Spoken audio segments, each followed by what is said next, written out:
Hello, আজকে আমরা জানবো সিএসএস এর পার্ট 2 তে সিএসএস সিনট্যাক্স, সিলেক্টর, পিক্সেল সম্পর্কে। তাহলে সিএসএস সিনট্যাক্স হচ্ছে সিএসএস এর গঠন প্রণালী। একটা অর্থাৎ আমরা যে সিএসএস লিখবো ওয়েবসাইটে, সিএসএস এর একটা নির্দিষ্ট স্ট্রাকচার বা গঠন প্রণালী আছে। ওই গঠন প্রণালী সম্পর্কে জানবো, দেন পিক্সেল সম্পর্কে জানবো। তাহলে সিএসএস এর গঠন প্রণালী জানার আগে আমরা সিএসএস এর পিক্সেল সম্পর্কে, যে পিক্সেল প্যারামিটারটা সম্পর্কে একটু বোঝার চেষ্টা করব। সেটা হচ্ছে যেমন যে কোনো একটা ইমেজ অথবা যে কোনো একটা ভিডিও, আমরা যখন ইউটিউবে ভিডিও দেখি তখন ওই ভিডিওটা নির্দিষ্ট একটা পিক্সেল থাকে, এবং যদি কোনো একটা ইমেজ ডাউনলোড করি অথবা ইমেজ মোবাইলে একটা ইমেজ তুলি অথবা ক্যামেরাতে একটা ইমেজ তুলি, ওই ইমেজের একটা সাইজ থাকে অথবা ইমেজের একটা কোয়ালিটি থাকে, রেজুলেশন থাকে। ওই রেজুলেশনটা নির্দিষ্ট করা হচ্ছে পিক্সেল। যেমন ইউটিউবে যখন ভিডিও দেখেন তখন সেখানে একটা সিলেক্ট করার অপশন থাকে কি, ভিডিওটা 720p নাকি 480p নাকি 1080p নাকি 4K। তাহলে এই ধরনের যে অপশনটা থাকে, এই অপশনটা অর্থাৎ এটা নির্দিষ্ট একটা পিক্সেলে ডিফাইন হয়। যদি 720p করে দিই, টোটাল ভিডিওটার রেজুলেশন হয় 720p।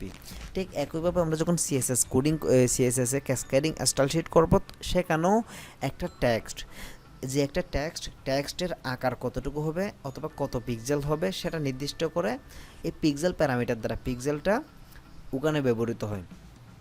অর্থাৎ ওয়েবসাইটে যখন ইমেজ ইউজ করে ওই ইমেজের ক্ষেত্রেও পিক্সেল ইউজ হয়, ইমেজ টেক্সটের ক্ষেত্রে পিক্সেল ইউজ হয়, যে কোনো জায়গায় সবথেকে বেশি পিক্সেলটা ইউজ হয়।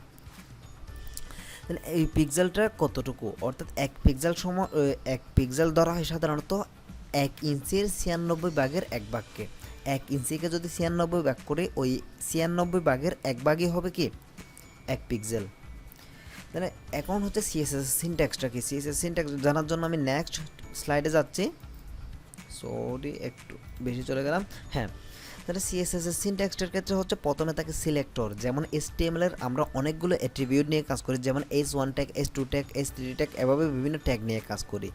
ওই ট্যাগগুলোকে সিলেক্ট করে আমাদের ধরতে হবে স্টাইল দেওয়ার জন্য। যেমন একটা H1 ট্যাগ, ওই ট্যাগকে আমি গ্রিন কালার করতে চাচ্ছি, তাহলে যেমন H1 ট্যাগটাকে এখানে দেখুন সিলেক্টরে H1 ট্যাগটাকে ধরলাম। ওকে, এরপর হচ্ছে সিএসএস স্টাইল শুরু।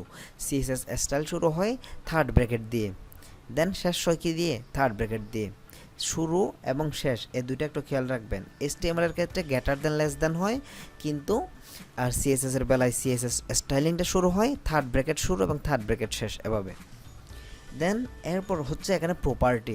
H1 এটা হচ্ছে সিলেক্টর, থার্ড ব্র্যাকেট দিয়ে শুরু, দেন এটা হচ্ছে প্রপার্টি। প্রপার্টি মানে হচ্ছে এই এটা দ্বারা ডিফাইন হবে যে H1 ট্যাগটার আমি কী ধরনের কাজ করব। যেমন H1 ট্যাগটার কালারটা আমি পরিবর্তন করতে চাচ্ছি, এই জন্য এখানে প্রপার্টিতে দিয়ে দিলাম হচ্ছে কালার অ্যান্ড ভ্যালু হচ্ছে ব্লো। অর্থাৎ H1 ট্যাগের কালারটা আমি ব্লো করতে চাচ্ছি বলে কালার, তারপর কোলন দিয়ে ব্লোটা কী করে দিলাম, দিয়ে দিলাম।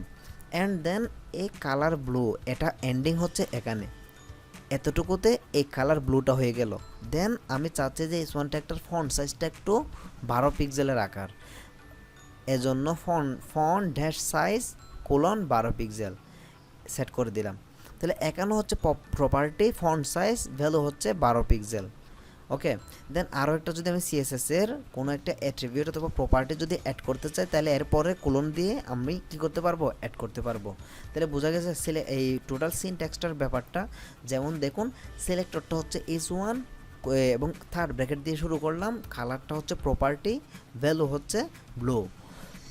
দেন আবার ফন্ট সাইজটা যেহেতু ছোটো করতে চাচ্ছি, একটা নির্দিষ্ট ফন্ট সাইজ দেওয়ার জন্য font dash size colon 12 pixel. এরপর আরও যদি দিতে চাই, অর্থাৎ ফন্টটা আমি পরিবর্তন করতে চাচ্ছি, H1 একটা ট্যাগ আছে, ধরুন H1 এর ভিতর ধরুন আপনার নাম আছে, আমি আমার নাম দিলাম সাজ্জাদ হোসেন, এটার আমি ফন্ট সাইজটা অর্থাৎ ফন্টটা পরিবর্তন করতে চাচ্ছি, তখন একটা সিএসএস প্রপার্টি ব্যবহৃত হবে, সেটা হচ্ছে ফন্ট ফ্যামিলি। এভাবে কিছু সিএসএস এর নির্দিষ্ট কতগুলো গুরুত্বপূর্ণ প্রপার্টি আছে, যেগুলো আমরা মনে রাখতে পারলে ইজিলি সিএসএস সম্পর্কে কাজ করতে পারবো। সো আজকে টিউটোরিয়াল এতটুকু পর্যন্ত। ভালো থাকবেন, সুস্থ থাকবেন। নেক্সট টিউটোরিয়ালে আমরা সিএসএস এর আরও কিছু গুরুত্বপূর্ণ বিষয় সম্পর্কে জানবো, তারপর আমরা কোডিংয়ে যাব।